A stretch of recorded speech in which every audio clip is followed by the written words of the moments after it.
عید میلاد النبی صلی اللہ تعالی علیہ وسلم کے خوبصورت ایام ہیں۔ پوری دنیا میں اور دنیا کے ہر کونے میں نبی پاک علیہ السلام کے میلاد شریف کی دھوم مچی ہوئی ہے۔ ہر جگہ حضور کے فضائل، خصائل، شمائل بیان ہو رہے ہیں۔ نبی پاک کی نعتوں سے پورا زمانہ گونج رہا ہے۔ حضور کی سیرت مبارکہ کے فیوز و برکات سے اہل اسلام اپنے دلوں کو منور فرما رہے ہیں۔ اس کے ساتھ ساتھ حضور علیہ السلام جو روشن، خوبصورت، چمکدار تعلیمات لے کے دنیا میں تشریف لائے، وقت جیسے جیسے گزر رہا ہے لوگ محسوس کر رہے ہیں کہ نجات اگر ہے تو اسی رستے میں ہے جو مدینے والے رسول نے عطا فرمایا ہے صلی اللہ تعالی علیہ وسلم۔ چونکہ اللہ تبارک و تعالی نے خود نبی پاک کے ذکر مقدس کو بلند فرمایا ہے، اس لیے بہت سارے ذرائع، بہت سارے اسباب بن گئے۔ پہلے محافل، مجالس، میلاد کے اجتماعات کا انعقاد ہوتا تھا، جلوس ہوتے تھے۔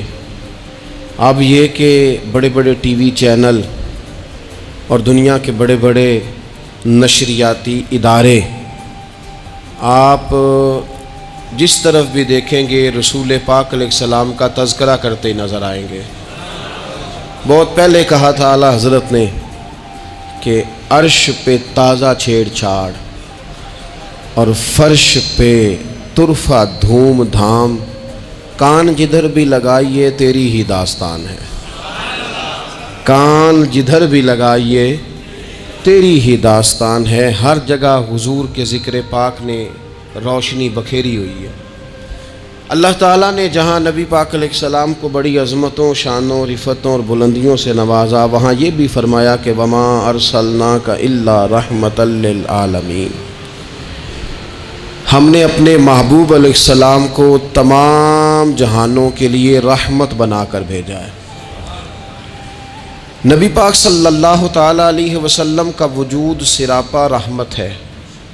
حضور کا بولنا بھی رحمت ہے، خاموش رہنا بھی رحمت ہے۔ نبی پاک علیہ السلام کا کسی کو کچھ عطا کرنا بھی رحمت ہے، اور کسی کو صبر کی تلقین کرنا یہ بھی رحمت ہے۔ حضور کسی کو خوش ہو کے دیکھ لیں تو یہ بھی کرم کی بات ہے، اور محبوب کریم علیہ السلام کبھی ناراض ہو جائیں تو اس کے بعد بھی جب حضور راضی ہوتے ہیں تو رحمت کی برکھا ہی برسا کرتی ہے۔ اور حضور علیہ السلام نے فرمایا ہے، میں نے اللہ کی بارگاہ میں یہ دعا کی ہے کہ مالک اگر میں کسی کو جھڑک دوں نا، کسی مسلمان مومن کو، تو مالک اسے بھی اتنا ثواب دینا جتنا تو فرض نماز کا ثواب عطا فرماتا۔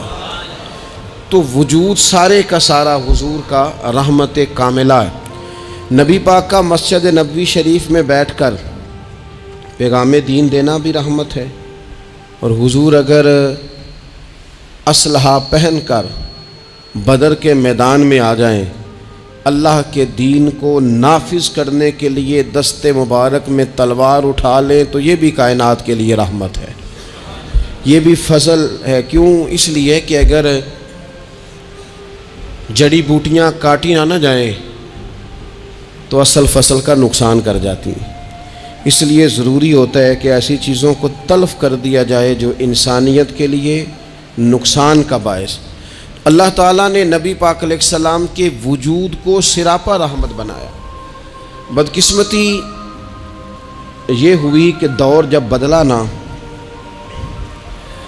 اور لوگ اپنی ضروریات زندگی کمانے کے لیے میدان میں آئے، تو وہ اس طرح کی کچھ دوڑ میں ہم سب لوگ شامل ہو گئے کہ ایک مخصوص سی مادہ پرستی، ایک مخصوص سا مزاج،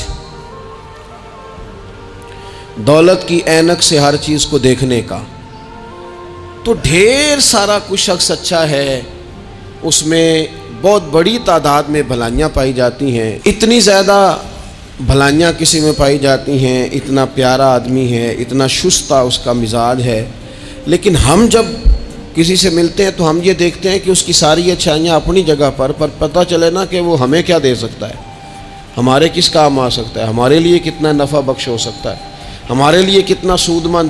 یعنی وہ مزاجوں میں جو خاص نرمی ہونی چاہیے تھی، اور جو حضور نے فرمایا کہ تم میں سے بہتر وہ ہے جو لوگوں کے لیے نفع مند ہے، وہ والا مزاج نہیں بلکہ کچھ لینے کا۔ تو حضور علیہ الصلاۃ والسلام کو اللہ تعالیٰ نے رحمت بنا کر بھیجا۔ اس رحمت کاملہ ہی کی وجہ تھی کہ حضور نہ ظاہری طور پر بھی لوگوں کے جو روزمرہ کے معاملات تھے اس میں بھی بڑی خیر خواہی کے جذبات رکھتے تھے۔ نبی پاک علیہ الصلاۃ والسلام عام لوگوں کے بیچ اٹھتے بیٹھتے، ان کے ساتھ کھاتے پیتے۔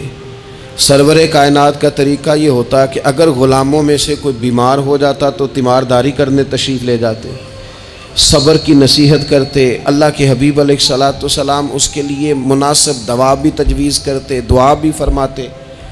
حضور نے فرمایا اگر تم میں سے کسی شخص کہ ہاں کوئی خوشی کا موقع ہو تو وہ مختار ہے، دعوت دے نہ دے، لیکن اگر کسی کا انتقال ہو جائے تو مجھے خبر ضرور دینا، میں جنازے پڑھنا چاہتا ہوں۔ ایک مقام ایسا بھی آیا کہ جہاں میرے نبی پاک علیہ الصلاۃ والسلام نے فرمایا اگر میرا کوئی امتی دنیا سے چلا جائے اور ترکہ چھوڑ کے جائے، جائیداد چھوڑ کے جائے، مال و اسباب چھوڑ کے جائے تو وہ اس کی اولاد میں بانٹ دینا، لیکن اگر اس کے ذمے قرضہ ہو تو میرے پاس آ جانا، میں اس کا قرض ادا کر دوں گا۔ نبی پاک صلی اللہ تعالیٰ علیہ وسلم نے اپنی رحمت کے ساتھ امت کو جو حصہ عطا فرمایا، اور جس طرح سے حضور سید عالم صلی اللہ تعالیٰ علیہ وسلم نے ہمیں یہ اسباق پڑھائے، اس طرح ہونا نہیں چاہیے تھا جو ترتیب آج دنیا میں لگ گئی ہے اور جس انداز میں مسلمان اپنے صبح و شام گزار رہا ہے۔ آپ یقین کریں کہ کبھی کبھی یوں محسوس ہوتا ہے کہ جیسے خالص رشتوں کا ہونا اور اخلاص کا موجود ہونا اور للہیت کا نصیب ہونا یہ شاید کوئی بے موسمہ سا پھل ہو گیا ہے۔ شاید یہ کہ اب ڈھونڈنے سے، تلاش کرنے سے بھی ایسی چیزیں میسر نہیں آئیں گی کہ لوگ اللہ تعالیٰ کی رضا کو پیش نظر رکھیں۔ اور پھر اب تو اس طرح کا ماحول ہو گیا ہے کہ چونکہ زیادہ لوگ جھوٹ بولتے ہیں اللہ ماشاء اللہ، تو بیچ میں سچ بولنے والا عجیب لگتا ہے۔ چونکہ زیادہ دکانداری ہوتی ہے تو کوئی اخلاص کا مظاہرہ کرتا ہے تو وہ عجیب لگتا ہے۔ چونکہ زیادہ اللہ معاف فرمائے کہ دھوکہ دہی کا بازار گرم ہے تو اب یوں محسوس ہوتا ہے کہ جیسے کوئی بندہ کہہ رہا ہے میں صحیح سے چلوں گا تو لوگ سمجھتے ہیں شاید کوئی اداکاری کر رہا ہے۔ حضور علیہ الصلاۃ والسلام نے جو لوگوں کے حق میں اپنی طبیعت میں نرمی پیدا کی، آپ یقین کریں بڑے سارے لوگوں سے ملنے کو جی چاہتا ہے لوگوں کا، ان کے پاس جانے کو، بیٹھنے کو، من کی باتیں کرنے کو۔ بہت سارے لوگ ایسے ہوتے ہیں جن کے بارے میں ہماری خواہش ہوتی ہے کہ بندہ بڑا اچھا ہے، لیکن اس کے پاس اگر چل کے جائیں گے تو ہمارے سٹیٹس کا کیا بنے گا؟ اگر ہم جا کے اس کی مجلس میں بیٹھ گئے تو وہ جہاں ہم خود میرے مجلس تھے اس کا کیا بنے گا؟ اگر ہم کسی شخص کی طرف بڑھ گئے، آگے بڑھ کے ہم نے 2 قدم آگے جا کے گرم جوشی سے اس کا استقبال کیا تو کوئی شخص یہ نہ سمجھ بیٹھے کہ یہ تو کوئی لو سٹینڈرڈ رکھتا ہے۔ ہم نے وہ اس طرح کے بیج بوئے ہیں انانیت کے کہ ڈھیر ساری تکلیف لوگوں کو ہماری وجہ سے ہوتی ہے۔ بہت سارے لوگ آزمائش کا شکار ہوتے ہیں، بعض لوگ آ جائیں، لوگ ڈھب سے کھانا نہیں کھا پاتے، لیکن وہ خاص رحمت اور وہ خاص نرمی جو نبی کریم نے ہمیں عطا فرمائی ہے، یار یہ کتنا، میں آپ کو ذاتی بات بتاتا ہوں، اپنے مخالف کو، گالی دینے والے کو، زندگی کے کسی کونے میں برا کہنے والے کو معاف کرنا بڑا مشکل کام ہے۔ کسی شخص نے 30 سال پہلے بھی کبھی آپ کو کوئی سخت لفظ کہا ہو تو وہ بندہ سامنے آئے تو بات یاد آ جاتی ہے، یار اس نے یہ کہا تھا، باتیں کھٹکتی ہیں۔